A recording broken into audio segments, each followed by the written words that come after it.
The last broadcast. The room was dark except for the faint glow of the webcam light. Rachel adjusted her microphone, the script for her late-night live stream trembling in her hands. Her channel, Paranormal Truths, had been gaining traction lately, and tonight's topic was meant to seal her fame. The haunted frequency. "This is Rachel," she began, her voice steady despite the knot in her stomach.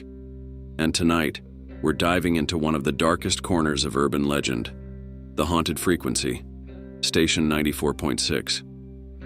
She explained the story to her growing audience. A mysterious radio station rumored to broadcast chilling sounds late at night, only to those who stumble upon it by accident. The legend claimed listeners would hear static, faint whispers, and finally a voice calling them by name. The unlucky ones who stayed tuned in, they were never seen again." Rachel grinned nervously at the comments flooding in. "This is so creepy. It's just a myth, right? Are you gonna play it?" Of course she was. Rachel pulled up an old shortwave radio she'd found at a flea market earlier that week, crackling to life as she dialed through the frequencies. Nothing but static filled the air, but she kept going, her viewers egging her on. Finally, at 94.6, the static grew louder. A faint rhythmic tapping cut through the noise, like fingernails drumming against a table. Rachel froze.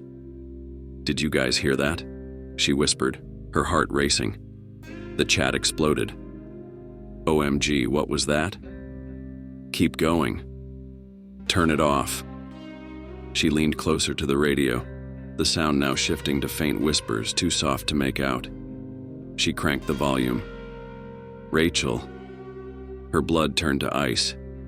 It wasn't the soft, static-laced voice she'd expected from an urban legend. It was clear, crisp, male, and it came from behind her. Rachel spun around, but her room was empty.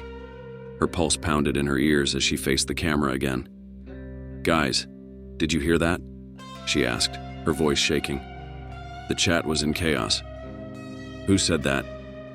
"Rachel, behind you. Get out of there now." The whispers grew louder, the static escalating to an ear-piercing screech. Rachel covered her ears, her face twisted in pain. The lights in her room flickered violently, then went out, plunging her into darkness. "Stop! Stop!" she screamed, slamming her hand on the radio's off switch. The sound ceased instantly, leaving only the sound of her ragged breathing. The chat was silent. No messages, no viewers. The webcam light blinked off. "Hello, Rachel," the voice said again.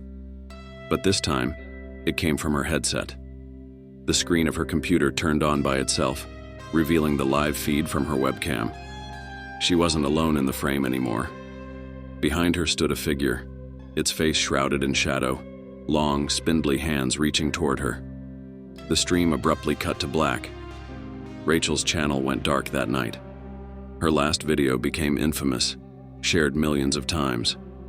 Authorities searched her home but found nothing, not even the radio.